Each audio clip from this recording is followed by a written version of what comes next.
Happy 2023. Welcome to the Mayor's Table. With me today is our special guest, Georgette Allen, the retiring Public Information Officer with the City of Farmington. We're just going to throw out just a little bit of information on things happening here in this new year, things you can look forward to and put on your calendars as you go out and win the upcoming new year.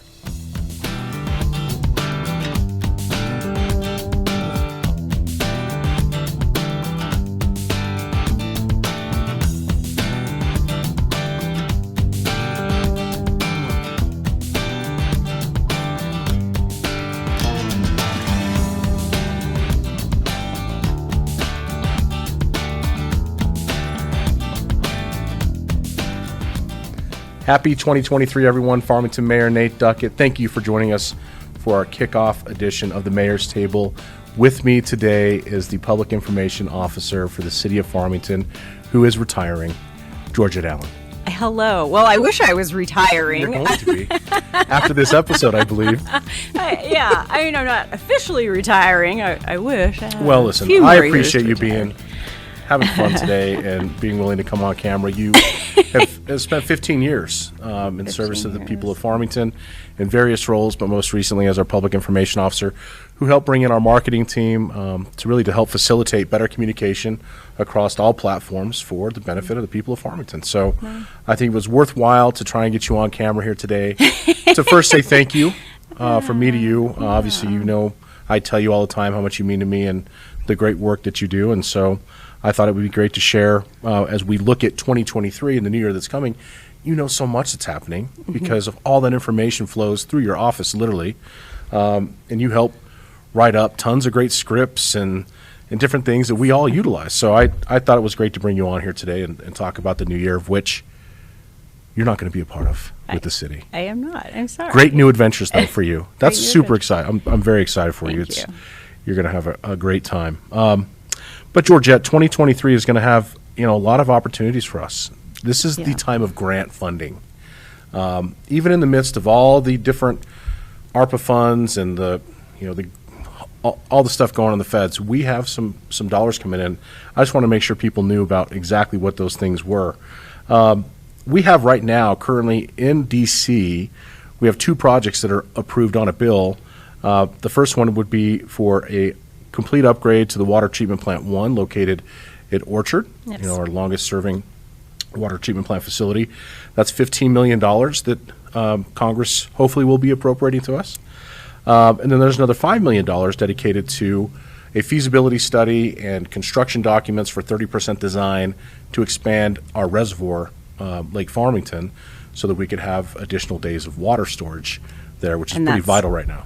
Yeah, it absolutely is. That's fantastic. So, yes. So I think, as people need to understand, we're very dug in. When I say dug in, I mean the stuff that's going on underground, under our feet, whether it's water and sewer or electric lines, those are things that we've made a priority here at the city. So I think it's good for them to know that we are going out trying to seek funding to enhance those items.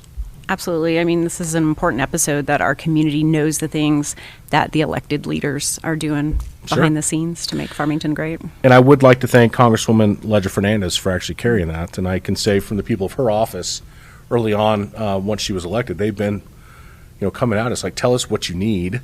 We want to make it happen for you. So we all know those dollars are coming from our pockets anyway.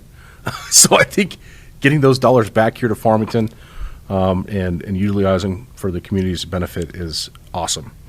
Georgette, I don't know if you know this or not, but we just received a $3 million grant for the All Abilities Park. I did. That's fantastic. That's been something that's been in the works for quite some time. So it's going to be, an added benefit to our community that so many people can use. So I'm excited to see it. A regional attraction. It is. It is. Multi-states. I mean, this is going to be something that nobody's seen anywhere.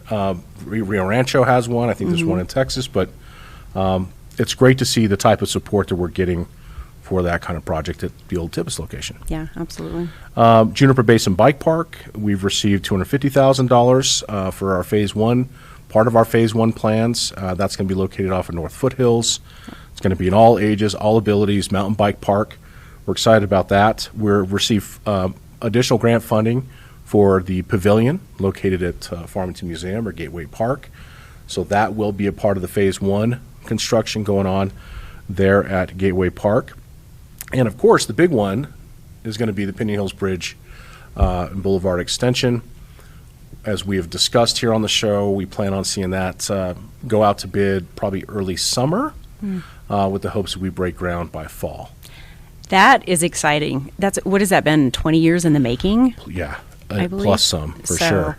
And the benefits it's going to have to our community, lower response times for EMS, people commuting from outside of town. It'll lower commute rates and help with traffic over there as well. All the traffic congestion. Right. I mean, if you got to come across the Animas River from Browning, or you got to come across the Animas River down, is it 3,000? Yeah. Or 3050?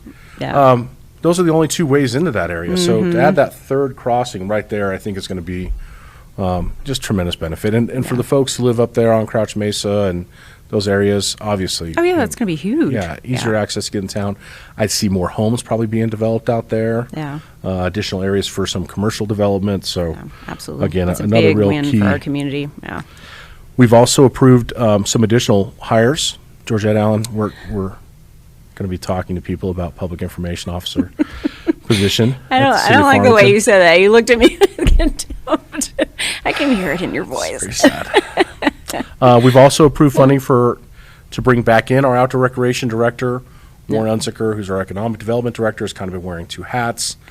Again, that initial initiative to promote and grow outdoor recreation here, we really saw it as having somebody who would oversee that process and programming. So we're looking forward to getting that person on board. Council also approved $50,000 to go to local nonprofits who are developing outdoor recreation programming to help facilitate their businesses, and so I think that's worthwhile. Also, you may not know this, but as a baseball guy, I mean, Worley Field has been really one of our iconic fields here in our area forever, right? Yep. We're finally going to put some money into that field. We did some really good work. We laser graded it and did a whole bunch of great field work, but now we're going to upgrade the amenities around it. New fencing, ADA accessible facilities, new dugouts. I mean, it's going to be a pretty big project. So that's fantastic. Yeah, thankful for the council's leadership in that and in trying to bolster up some of our already existing outdoor recreation facilities. A big one that you and your team were a part of this last year, and maybe we can kind of close on this one for 2023. There's a lot going on, and we'll get into that in more episodes of the Mayor's Table. But we have voted to welcome back the Four Corners Balloon Rally. Yes. Which was a huge hit. As a part of that component, obviously we want to see more balloonists here, trying to find other facilities where we could see these mass ascensions happen at. Our partners at San Juan College, they're fully on board. We appreciate their support, but also one of the wonderful things that I saw was the outdoor concert at Ricketts Park. And I think people enjoyed that. The feedback that we got on that, and first of all, Krista Chapman did a fantastic job organizing that. And she's part of the marketing division, like you said. But the feedback we got on every piece of that, the event that happened, the balloon glows up at the college, and they had the one at Ricketts, and it was fantastic. I mean, even from the balloonists, they were like, "Oh, we can't wait to come back again next year." So it was definitely a win. And you never know when you try something like that new, or I guess it's not new. We had them here years ago, right? But we brought it back after, gosh, how many years would we say? Like 20 years, I think it was. And so you wonder, okay, we're going to bring it back. Is it going to be, a hit? And the community loved it. So well, and that's the key. When the community comes out to support it the way that they did, this year's re-inaugural event, so to speak, I think for us, it was an easy decision to say, yes, that's good dollars going towards great entertainment, family entertainment, and we want to see those types of things happening more here, which just in regards to the outdoor concert at Ricketts Park, I'm a proponent for us doing 2 or 3 concerts in the fall at Ricketts and really utilizing that stadium facility, after Connie Mack. Oh, yeah. Maybe some news for folks, too. Connie Mack this year, you may not know, this is going to be starting July 19th. Oh, I didn't know that. So they've pushed it up, I think, maybe a whole other week. Okay. And that's to fit in with, the players' schedules, where they're going to college or playing in minor leagues, whatever the case may be. Or maybe they're going back to school. Yeah. So that'll be good information for people out there as well. So Anything else for 2023 you can think of? I don't think so. I just want to say, well, thanks for getting me on here. Yes! At the last minute. And, it was fantastic serving the community in the positions that I did. So it was a lot of fun. You did a great job. And it's, Thank you. for most, many folks, they don't realize who's sitting behind the keyboard on the city side, especially when it comes to social media stuff. And I prefer being behind as opposed to in front of the camera. On the camera.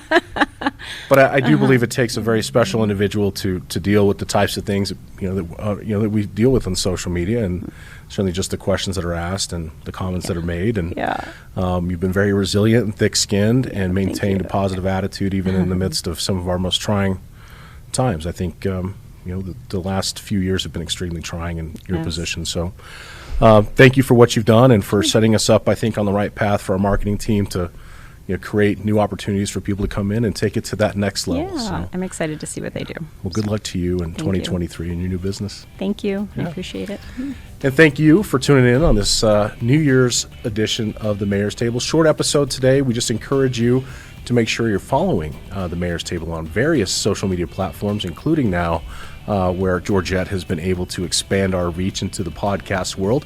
I believe you can find us on Spotify, Podbean, iHeartRadio, and Amazon right now. We're still waiting for Apple to come Still around. waiting for Apple, yep. And it might be a while. Google, I believe. Yes. Yeah. Takes a little while. Their vetting process. But we are on Spotify because I pulled that up the other night during Christmas. Just to show the family, hey, check it out. Well, good. It's Joe Rogan, and hey, it's Mayor's Table with Nate Duckett. So thank you for your work in that as well. And so best wishes to you and your family here in 2023. Go out there, win this year. Do what's necessary for you and your family to go out and make this year count. There's only so many trips around the sun that we get, and it's important that we make the most of them. So we'll see you throughout 2023 right here on the Mayor's Table.